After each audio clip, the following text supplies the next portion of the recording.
Assalamualaikum warahmatullahi wabarakatuh, sahabat Abu Zairi. Bertemu lagi bersama kami di acara podcast Azeri Media. Hari ini kita sudah bersama konsultan pendidikan Bapak Syamsul Hadi. Assalamualaikum Ustaz. Waalaikumsalam warahmatullahi wabarakatuh. Bagaimana kabarnya? Alhamdulillah luar biasa. Nah, beliau merupakan salah satu konsultan pendidikan Pondok Pesantren Salafi Abu Zairi. Nah, kali ini Ustaz kita akan membahas tema parenting atau pola asuh anak. Menurut panjenengan, ikat anak itu bagaimana? Ya, terima kasih. Assalamualaikum warahmatullahi wabarakatuh. Para pemirsa dimanapun Anda berada di Azeri Media. Ya, tema yang cukup bagus. Hari ini kita akan mengangkat tentang pola asuh anak. Kalau saya ditanya bagaimana hakikat anak, anak adalah titipan Tuhan. Anak adalah amanah dari Allah Subhanahu wa Ta'ala yang harus dididik, yang harus dibina, dan harus dimatangkan. Bagaimana Ustadz kita sebagai orang tua agar bisa membangun karakter anak menjadi anak yang baik, punya pemikiran yang sangat kreatif, inovatif? Setiap anak dilahirkan dalam keadaan luar biasa, hebat, sehingga dalam satu hadis dikatakan kullu mauludin yuladu 'alal fitrah, setiap anak dilahirkan dalam keadaan fitrah, suci, hebat, dan luar biasa. Tapi anak akan menjadi biasa-biasa ketika tidak dipersiapkan dengan baik. Maka lingkungan itu akan mempengaruhi perkembangan pola pikir anak itu sendiri. Maka apa yang harus dilakukan oleh orang tua? Yang harus dilakukan orang tua adalah yang pertama, yakni menyediakan budaya pendidikan untuk anak-anaknya, buat lingkungan yang bagus. Maka untuk membuat lingkungan yang bagus, maka tentunya orang tua itu harus jadi contoh terbaik untuk anak-anaknya. Jadi lisanul hal afsahu wa afdalu min lisanil maqal, bahwa perbuatan itu jauh lebih baik daripada sebuah perkataan. Maka orang tua ketika ingin membangun budaya untuk anak-anaknya harus menjadi role model. Perkataan orang tua, perbuatan orang tua, perilaku orang tua, bahkan diamnya orang tua itu akan menjadi inspirasi untuk anak-anaknya. Gimana ya Pak, kita sebagai orang tua cara menyikapi terhadap anak ketika waktu disuruh orang tua masih bilang, iya Bu, entar lagi terus. Ya, ada anak yang suka berjanji karena ibunya juga sering berjanji juga. Anak itu adalah makhluk meniru yang luar biasa. Apapun yang dia lihat, apapun yang dia dengar akan diikuti oleh anak. Nah, ketika anak tadi itu suka berjanji pada orang tua, mengatakan, "Yuk nak, ambilkan ini." "Ya Bu, nanti." Nah, di sini diperlukan kedisiplinan yang harus dibangun oleh orang tua. Sayyidina Ali karramallahu wajhah membagi 3 tipe dan 3 pola asuh menurut umur perkembangan anak tadi itu. Anak 0 sampai dengan 7 tahun diperlakukan seperti seorang raja. Dia adalah raja yang perlu disanjung, yang perlu dilayani, dan itu adalah anak. Karena salah kita mendidik anak tadi itu akan menjadi luar biasa, memorinya itu akan membekas. Kalau memori baik akan menjadi baik, memori buruk akan menjadi buruk. Fase yang kedua itu adalah bagaimana mendidik anak itu seperti tawanan.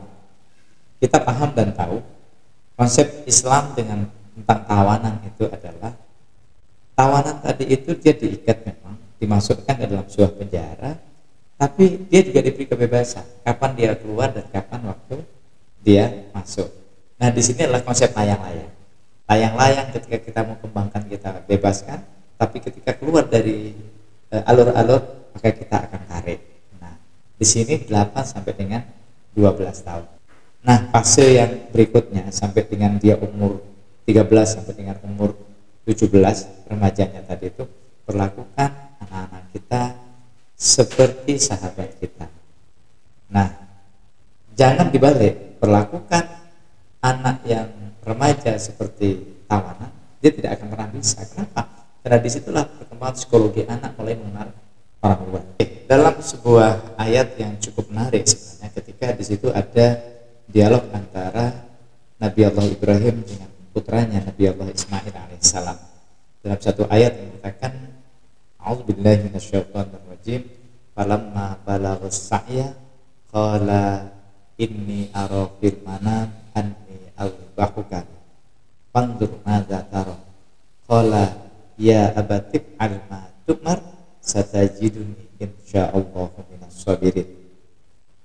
Ketika Nabi Allah Ibrahim berdialog sama dengan Nabi Allah Ismail yang menceritakan bahwa tadi malam aku bermimpi, aku disuruh menyembelihmu. Di situ ada satu kata-kata, fanzur madza tara. Ini adalah maknanya ada dialogis di situ antara anak-anak yang sudah mulai berumur 13 tahun sampai dengan 17 tahun. Jadi kita perlakukan anak kita sebagai sahabat kita yang kita dialog di situ, karena anak punya pemikiran, orang tua punya pemikiran. Kalau dari tiga tipe ini, tiga fase tadi ini, orang tua mampu melakukan atau menerapkan pada anak-anaknya, maka insya Allah akan menjadi anak-anak yang baik sebenarnya dan anak-anak yang penurut. Kini selanjutnya Bapak bisa kasih tips-tips ke orang tua agar gimana caranya bisa mengasuh anak dengan baik. Baik.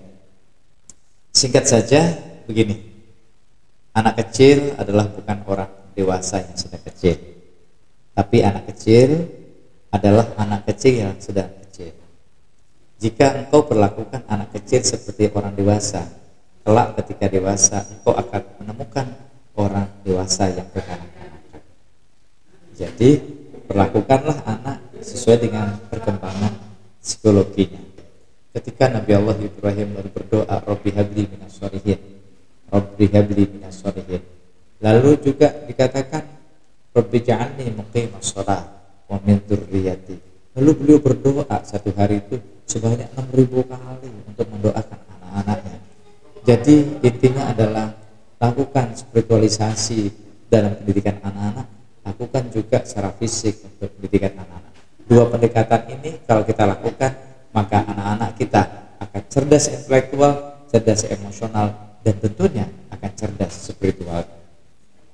Seburuk-buruknya anak kita, ketika orang tua mengintervensi dengan doa dan membuat lingkungan yang bagus, dan jangan satu kali, tapi terus berkali-kali, maka sering saya katakan, jatuh tadi itu tidak cukup satu kali, tapi berniatlah untuk jatuh 9 kali. Ketika jatuh satu kali, kita tidak pernah putus asa.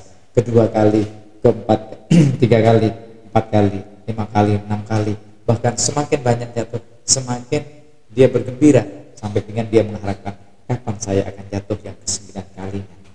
Saya yakin kalau lingkungan kita bangun, maka pola pikir anak itu akan menjadi baik dan bagus. Dan setiap anak punya potensi untuk menjadi orang baik. Karena ketika ditanya saat itu mengatakan alastu birabbikum, mereka menjawab qalu bala. Maka di sini sesungguhnya sudah ada potensi spiritual yang potensi untuk nurut anak tadi itu. Fa abawahu yuhawidanihi au yunasironihi au yumajjisanihi. Orang tua sebenarnya yang bikin anak itu baik, buruk, masuk ke Yahudi, Nasrani, Majusi, semua tergantung pada orang tua.